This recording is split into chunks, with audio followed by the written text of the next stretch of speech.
Hey, this is Gary again with Helm of Sun Valley in San Mateo, California. And today I want to talk about bindings. Not any particular company, not any particular model.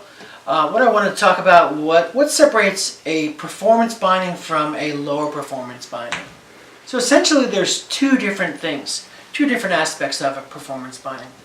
One is the coupling between the boot and the ski. How tight is that coupling?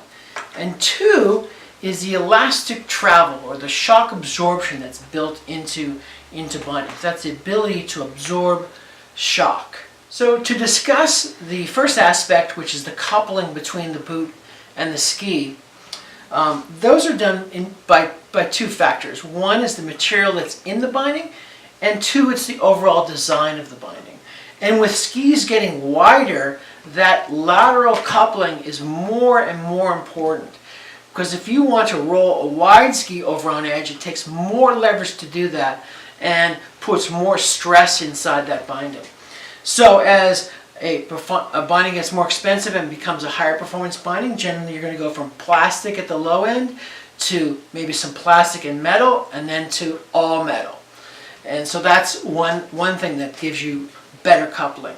And the other thing that they're doing to bindings is making certain parts of the binding wider to support the boot better and give the binding more leverage over the boot. So again, the same thing is it avoids lateral roll inside the binding. And certainly to discuss lateral roll a little bit, well, if this were my ski, this is the front of my ski, and this is my boot sole, if I were to roll my boot sole up onto a high edge and the ski didn't quite get there, that's generally not a good thing. You're not attaining the edge bite that you could be if you had 100% coupling. So this lateral roll, this idea of lateral roll is a bad thing when it comes to performance of a binding.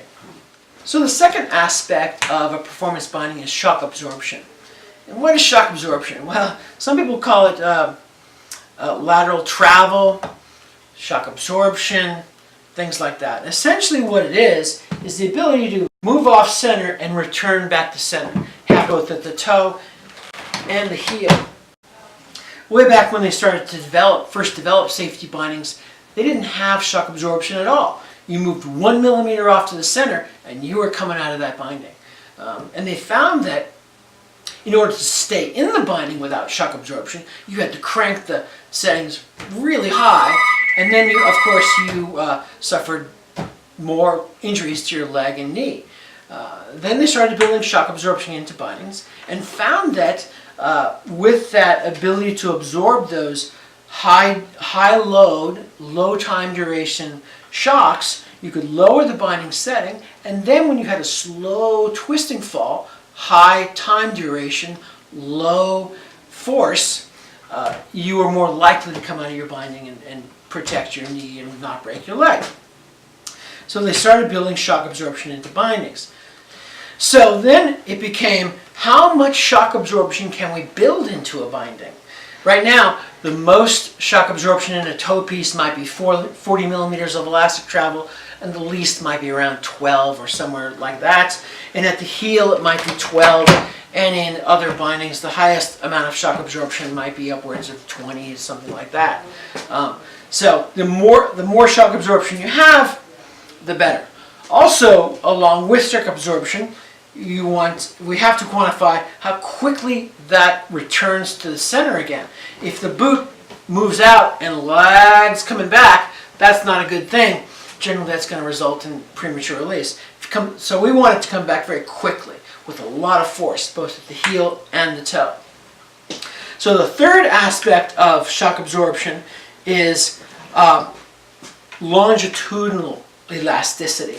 And that is this upper part of the binding is in the track here, and there is a spring that squeezes to a certain extent that heel piece forward when it's properly adjusted. And what that does is when the ski goes into a counter flexing situation, kind of flexes down, the length here gets longer. So this, since it has that second spring, will move forward and compensate for that lengthening in that boot area. And then vice versa to that, when the ski goes into a flexed situation, that length here gets shorter, wants to get shorter, squeezes the boot more, and that since it's on this track, it will move back to absorb that shortening that tends to happen. So you get a natural flex under the foot. So that's the third kind of shock absorption or elastic travel in a binding. So to summarize, what makes a higher performance binding? Price, maximum din setting, and then the lateral coupling between the boot and the binding. That's done with more metal in the binding and a wider overall design in the binding. And then third is elastic travel or shock absorption, how much it does and how quickly it returns to center. All right, thanks. If you have any more questions, you can always email me at ghull@helmsports.com or give us a call here at the store, 650-344-2711. Thanks, and I'll see you in the store.